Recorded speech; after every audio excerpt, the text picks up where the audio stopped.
Assalamualaikum warahmatullahi wabarakatuh. Perkenalkan, nama saya Aulia Husnul Fitriyah, mahasiswa Prodi Akuntansi Universitas Insan Cendekia Mandiri. Di sini saya ingin sedikit menjelaskan mengenai materi tentang analisis keseimbangan kurva ISLM. Berikut penjelasannya. Pada kesempatan kali ini, kita akan mendalami teori keseimbangan dalam kurva ISLM, sebuah model penting dalam ekonomi makro. Model ini sangat membantu kita memahami mekanisme interaksi antara pasar barang dan pasar uang, serta bagaimana keduanya mencapai keseimbangan. Dalam pembahasan ini, kita juga akan menjelajahi peran kebijakan moneter dan fiskal, serta pengaruh fluktuasi ekonomi pada keseimbangan tersebut.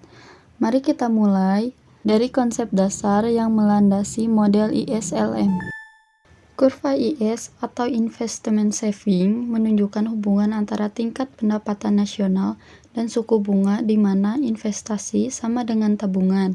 Sifatnya yang miring turun menunjukkan bahwa jika suku bunga menurun, investasi akan meningkat sehingga mendorong pendapatan nasional naik. Sebaliknya, kurva LM atau Liquidity Preference Money Supply menggambarkan hubungan di mana permintaan uang sama dengan penawaran uang. Dengan slope positif, artinya saat pendapatan meningkat, permintaan uang naik dan suku bunga pun ikut naik. Titik perpotongan kedua kurva ini adalah titik keseimbangan simultan pasar barang dan pasar uang, di mana kita menemukan tingkat pendapatan nasional dan suku bunga yang serasi. Keseimbangan antara investasi dan tabungan menentukan arah pertumbuhan ekonomi dan tingkat suku bunga. Contohnya, ketika suku bunga turun dari 5% ke 3%, investasi dapat meningkat signifikan, dari 100 miliar menjadi 150 miliar dolar. Konsumsi juga memainkan peran penting di sini. Kecenderungan masyarakat untuk lebih banyak mengonsumsi berarti tabungan berkurang, yang dapat menggeser kurva IS ke kiri dan menurunkan pendapatan nasional. Di sisi lain, kebijakan fiskal seperti peningkatan pengeluaran pemerintah bisa menggeser kurva IS ke kanan, membuka kesempatan pertumbuhan ekonomi yang lebih besar.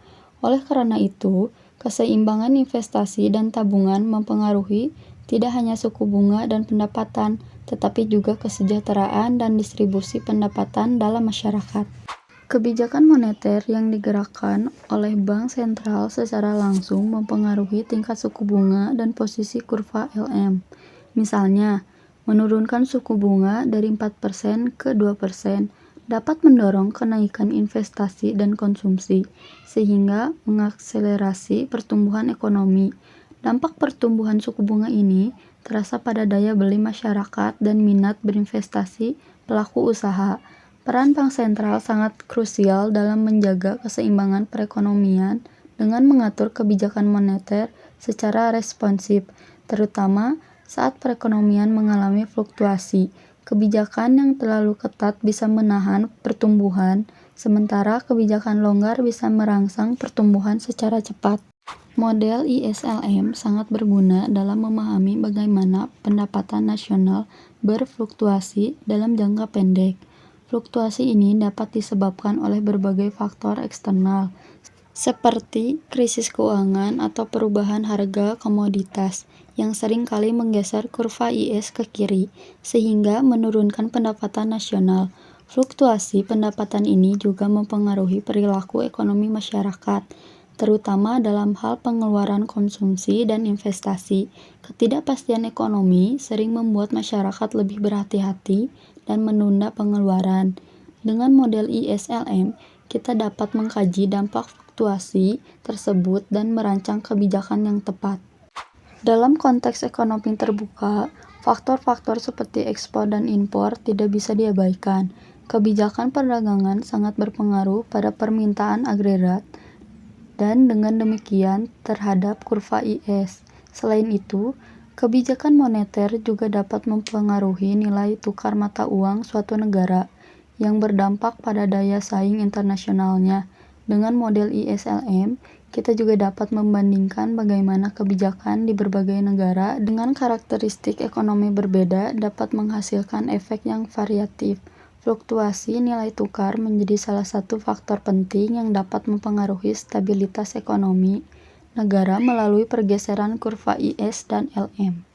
Kebijakan fiskal memainkan peran penting dalam mengatur perekonomian. Peningkatan pajak cenderung mengurangi pendapatan yang dapat digunakan masyarakat, sehingga menurunkan konsumsi dan menggeser kurva IS ke kiri. Sebaliknya, peningkatan pengeluaran pemerintah langsung mendorong permintaan agregat, menggeser kurva IS ke kanan dan meningkatkan pendapatan nasional. Kebijakan fiskal juga dapat mempengaruhi kesenjangan sosial. Kebijakan restributif dapat mengurangi ketimpangan, sementara kebijakan lain mungkin memperlebarnya. Oleh karena itu, kebijakan fiskal harus dirancang secara hati-hati untuk menciptakan keseimbangan yang sehat dan berkelanjutan. Dalam model ISLM, investasi bukan merupakan variabel yang ditentukan di luar model, melainkan endogen yang sangat dipengaruhi oleh tingkat bunga. Sebagai contoh, fungsi investasi dapat berupa I sama dengan 80 kurang 4R, yang berarti bahwa investasi menurun sebesar 4 unit setiap kenaikan 1 poin suku bunga. Hubungan negatif ini penting untuk memahami bagaimana perubahan tingkat bunga mempengaruhi tingkat investasi dan akhirnya pendapatan nasional. Ini juga menegaskan peranan suku bunga dalam pengendalian ekonomi makro. Fungsi konsumsi dinyatakan sebagai C sama dengan A tambah CY, di mana A adalah konsumsi otomatis saat pendapatan nol dan C adalah marginal propensity to consume atau MPC, atau kecenderungan mengkonsumsi tambahan dari setiap tambahan pendapatan. Fungsi tabungan adalah kebalikan dari konsumsi, yaitu bagian pendapatan yang tidak digunakan untuk konsumsi. Tabungan adalah faktor kunci yang menentukan kapasitas investasi dan berperan besar dalam keseimbangan pasar barang. Memahami hubungan ini membantu kita menjelaskan perubahan konsumsi dan tabungan seiring naik turunnya pendapatan nasional. Kurva IS diperoleh dengan menggunakan syarat keseimbangan pasar barang, yaitu Y sama dengan C tambah I. Dengan menggantikan fungsi konsumsi dan investasi ke dalam persamaan ini, dapat diperoleh hubungan langsung antara pendapatan nasional Y dan tingkat bunga R. Contohnya, dengan C sama dengan 40 tambah 0,6 Y dan I sama dengan 80 kurang 4R. Kita dapat menyusun fungsi IS secara matematis. Fungsi ini menunjukkan bahwa kenaikan suku bunga cenderung menurunkan pendapatan nasional karena investasi dan konsumsi akan berkurang. Analisis ISLM mengintegrasikan interaksi antara sektor real yang berfokus pada produksi barang dan jasa dengan sektor keuangan yang mengelola aliran uang dan investasi. Titik di mana kurva IS dan LM berpotongan menandakan kondisi keseimbangan di mana baik pasar barang maupun pasar uang berada dalam keadaan seimbang. Memahami titik ini sangat penting untuk melihat gambar keseluruhan kondisi perekonomian dan bagaimana perubahan di salah satu sektor bisa mempengaruhi sektor lainnya. Dengan analisis ISLM, kita dapat mempelajari efek kebijakan moneter dan fiskal terhadap perekonomian. Misalnya, peningkatan pengeluaran pemerintah menggeser kurva IS ke kanan, meningkatkan output dan pendapatan nasional. Sementara itu, penambahan penawaran uang oleh bank sentral menggeser kurva LM ke kanan, yang biasanya menurunkan suku bunga dan meningkatkan investasi. Dengan memahami kedua efek ini, pembuat kebijakan dapat merancang strategi yang efektif untuk mencapai stabilitas dan pertumbuhan ekonomi. Di sini ada salah satu contoh yang menjelaskan bagaimana kita mencari titik keseimbangan dalam model ISLM, yaitu kondisi di mana pasar barang dan pasar uang berada dalam keadaan seimbang. Kita diberikan dua persamaan, yaitu persamaan kurva IS, di mana Y sama dengan 1750 dikurang 20I, dan persamaan kurva LM, di mana Y sama dengan 1100 ditambah 2000I. Langkah selanjutnya adalah menentukan titik keseimbangan umum, yaitu nilai dan di mana kedua pasar barang dan pasar uang berada dalam keadaan seimbang. Titik ini dapat kita temukan dengan menyamakan kedua persamaan tersebut, karena pada keseimbangan nilai output pada kurva IS harus sama dengan nilai output pada kurva LM. Jadi, kita tulis 1750 dikurang 20I sama dengan 1100 ditambah 2000I. Langkah berikutnya adalah menyusun ulang persamaan tersebut agar kita bisa menghitung nilai suku bunga. Kita kurangkan 1100 dari 1750, lalu kita satukan semua variabel di satu sisi.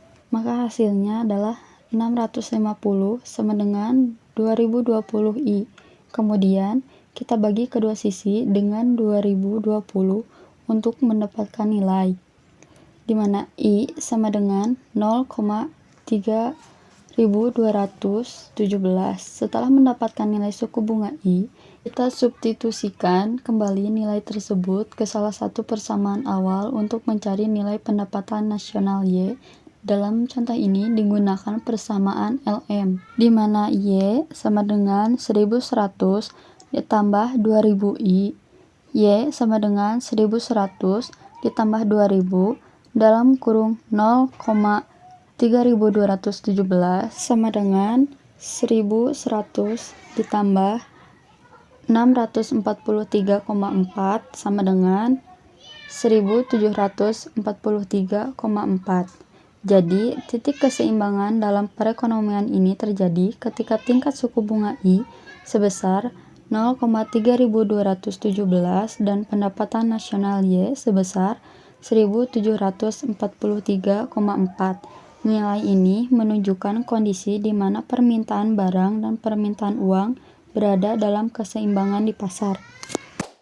Dapat disimpulkan bahwa keseimbangan ISLM adalah alat analisis yang sangat berguna dalam memahami dan meramalkan dinamika ekonomi makro.